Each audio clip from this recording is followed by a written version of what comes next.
Hello friends, मैं प्रीति Sharma YouTube के पढ़ो बड़ो चैनल में आपका स्वागत करती हूँ। फ्रेंड्स, आज हम लोग शिक्षण की विधियाँ पढ़ेंगे जिसे टीचिंग मेथड्स कहते हैं।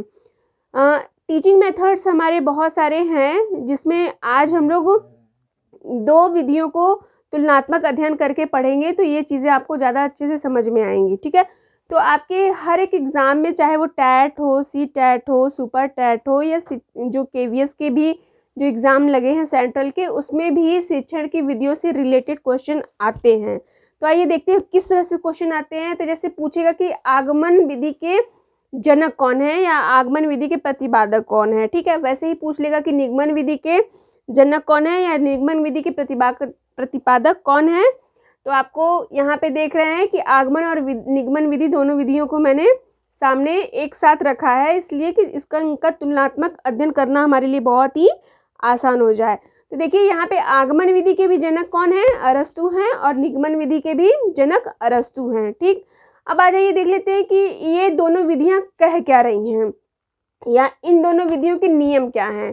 तो देखिए आगमन विधि में क्या होता है कि सीधे सीधे जो है शिक्षक है वो अनुभवों, उदाहरणों और प्रयोगों का अध्ययन करके नियम निकालता है। ठीक है, अर्थात जब हम आगमन विधि का प्रयोग करते हैं तो अपने अनुभवों से, अपने उदाहरणों से और अपने प्रयोगों के द्वारा अध्ययन करके नियम निकाले जाते हैं।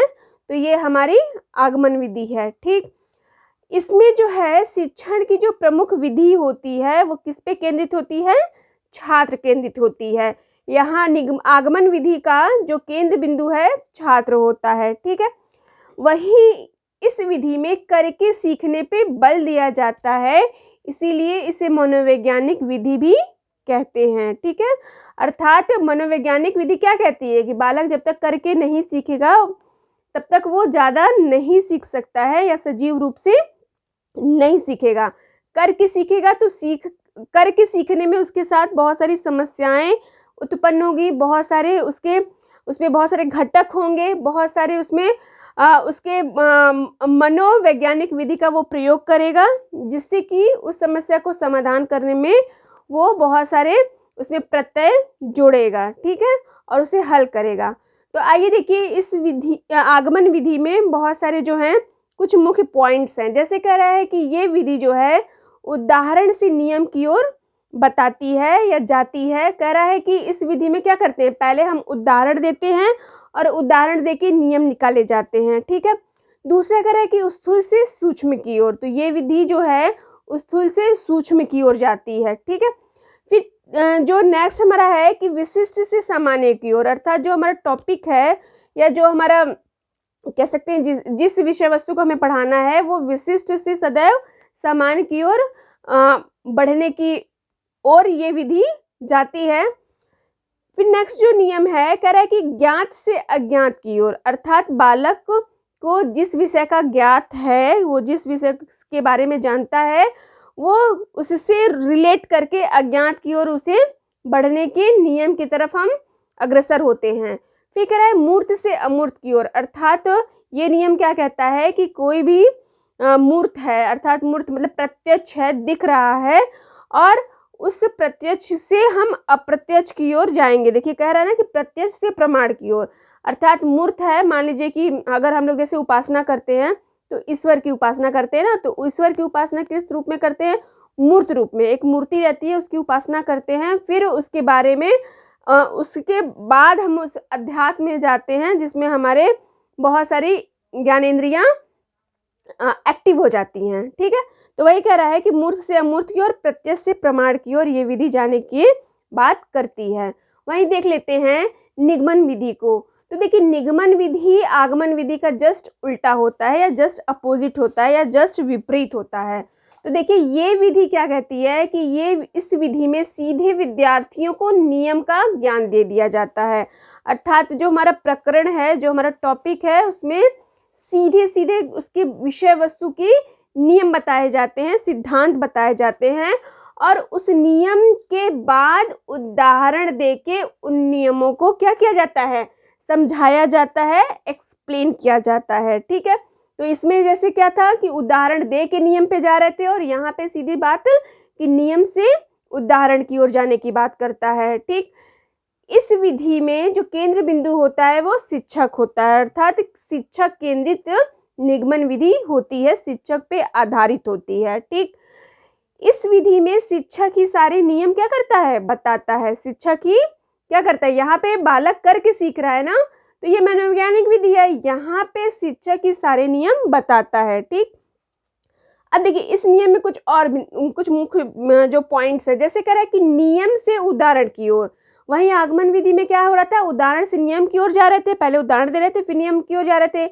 इस विधि में पहले नियम बताते हैं और उसके बाद उससे संबंधित विभिन्न प्रकार के उदाहरण देते हैं, जिससे कि छात्र या छात्रा को भली भांति समझ में आ जाए। ठीक है, फिर दूसरा कह रहा है कि सूक्ष्म से स्थूल की ओर। यहाँ पे आगमन में क्या था, स्थूल से सूक्ष्म की ओर जा रहे थे ना, यहाँ पे सूक्ष्म से स्थूल की ओर निगमन विधि आगे की ओर बढ़ती है। ठीक है, अब देखिए फिर तीसरा नियम कह रहा है निगमन विधि का कि सामान्य से विशिष्ट की ओर, अर्थात कोई भी विषय वस्तु है सामान्य से और हमेशा विशिष्ट की ओर बढ़ेंगे। ठीक है, वहीं आगमन विधि में विशिष्ट से सामान्य की ओर बढ़ रहे थे, तो हुआ ना अपोजिट।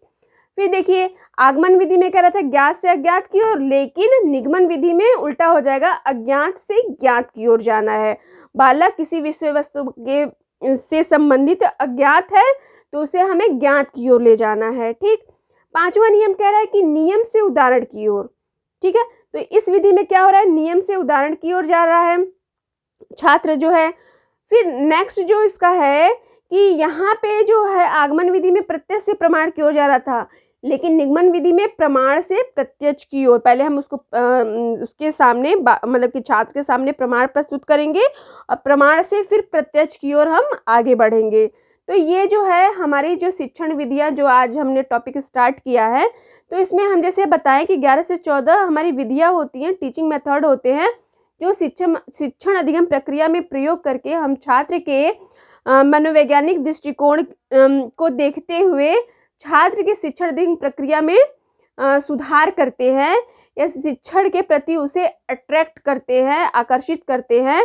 इन नियमों का, विधियों का, युक्तियों का, प्रविधियों का, सूत्रों का, कौशलों का, उपागमों का मतलब अप्रोचेस को अप्लाई करके सिद्धांतों को भी प्रयोग करते हैं, जिससे कि हमारी अधिगम प्रक्रिया, छात्र की सीखने की प्रक्रिया और भी ज़्यादा अच्छी हो, और भी ज़्यादा आकर्षक हो, सरल हो, स्पष्ट हो, शुद्ध हो, और कह सकते हैं कि छात्र केंद्रित हो। तो आज के लिए इतना ही, और नेक्स्ट वीडियो में और भी हम विधियों के बारे में पढ़ेंगे। तब तक के लिए नमस्कार, और वीडियो को आप पूरा देखिएगा और समझ में आए तो लाइक कीजिएगा और लोगों तक शेयर कीजिएगा, ताकि उनको भी इस विषय वस्तु से चीज़ें ज़्यादा स्पष्ट हो जाएं। ठीक है, तो चलिए मिलते हैं नेक्स्ट वीडियो में, तब तक के लिए नमस्कार, धन्यवाद।